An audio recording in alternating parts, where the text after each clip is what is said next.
जय हिंद, नमस्कार मित्र हो, मी विद्याधर रायरीकर नेचर रॅमलर्स तर्फे आपल्या सर्वांचं सहर्ष स्वागत। आज दिनांक 29 जुलै 2025 श्रावण शुद्ध पंचमी म्हणजे नागपंचमी। या नागपंचमीचं महत्व आपल्या भारतीय संस्कृतीमध्ये अनन्यसाधारण आहे आणि त्याचप्रमाणे आजची जी ही इंग्लिश तारीख आहे 29 जुलै याचं देखील महत्व आपल्या सर्वांच्या दृष्टीने अनन्यसाधारण आहे।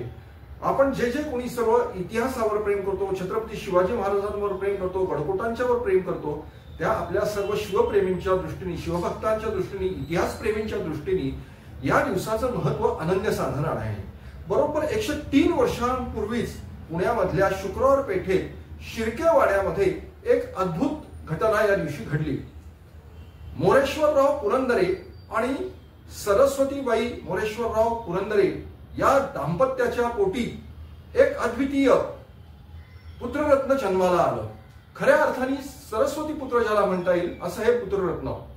मी जे बोलतो आहे ते बळवंतराव मोरेश्वरराव उपाख्य बाबासाहेब पुरंदरे यांच्याबद्दल बोलतो आहे।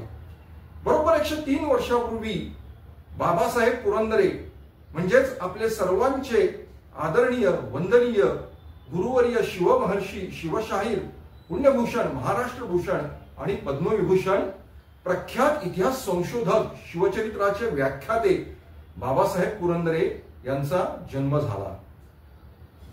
प्रतिभा, विद्वत्ता, प्रचंड अभ्यास अशी पाचही हत्यारं घेऊन बाबासाहेब जन्माला आले आणि लहानपणीच त्यांना आपल्या आयुष्याचं प्रयोजन नेमकं कळलं।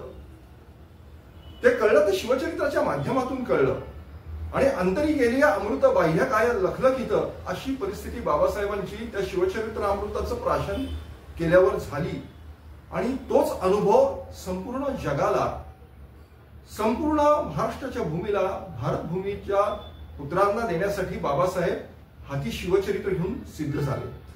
आपल्या 99 वर्षाच्या आयुष्यामध्ये बाबासाहेबांनी लहान मोठी मिळून, देशाविदेशात मिळून एकूण 15,000 व्याख्यानं शिवचरित्रावरती दिली।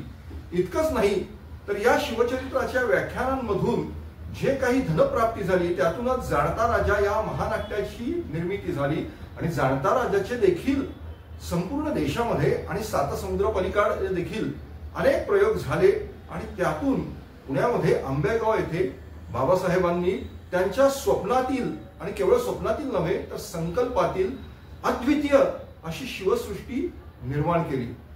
आणि हे मी जे बोलतोय याला आणखीन एका अपूर्व योगाची किनार आहे आणि तो योग म्हणजे असा आहे की नुकत्याच काही दिवसांपूर्वी महाराष्ट्र शासन अनेक शिवप्रेमी, शिवभक्त, इतिहास संशोधक आणि विद्यमान केंद्र शासनाच्या अपरंपार मेहनतीमुळे युनेस्कोनी आपल्या जागतिक वारसा स्थळांच्या यादीमध्ये छत्रपती शिवाजी महाराजांच्या एकूण 12 गडकोटांचा समावेश केलेला आहे। त्याच्यामध्ये साल्हेर, लोहगड, राजगड, रायगड, खांदेरी, प्रतापगड, पन्हाळगड, सुवर्णदुर्ग, सिंधुदुर्ग, विजयदुर्ग आणि इतकंच नव्हे तर दक्षिणेमध्ये खोलवर असलेला जो जिंजीचा किल्ला आहे, जो छत्रपती शिवाजी महाराजांनी 1677 ते 1679 या कालावधीमध्ये जो दक्षिण दिग्विजय संपादन केला, त्या दक्षिण दिग्विजयाच्या दरम्यान महाराजांनी जिंजीचा किल्ला काबीज केला आणि इतकंच नाही तो किल्ला पुन्हा आपल्याला पाहिजे तसा त्यांनी तो बांधून घेतला। त्या जिंजीच्या किल्ल्याचा देखील यामध्ये समावेश आहे। खरोखरच हे शिवदुर्ग जे आहे, हे शिवदुर्ग म्हणजे आपल्या मराठ्यांच्या पराक्रमाची यशोगाथा सांगणारे आहेत। या दुर्गांवर जेव्हा आपण जातो तेव्हा तिथे घडलेल्या वीरांच्या गाथा आपल्याला ऐकू येतात, शिवचरित्राचे पोवाडे आपल्याला ऐकू येतात आणि नेमके याच शिवचरित्रांची गाथा घेऊन आम्ही लवकरच आपल्या सर्वांसमोर येत आहोत। आपण आम्हाला नक्की सबस्क्राईब करा, फॉलो करा। फेसबुकवर आमचं नेचर रॅमलर्सचं पेज आहे, ते देखील फॉलो करा आणि या शिवचरित्राच्या अमृताचं रसपान आमच्या बरोबर करण्यासाठी सिद्ध व्हा। या शिवदुर्गांच्या भेटीला आमच्या बरोबर चला। जय हिंद, नमस्कार।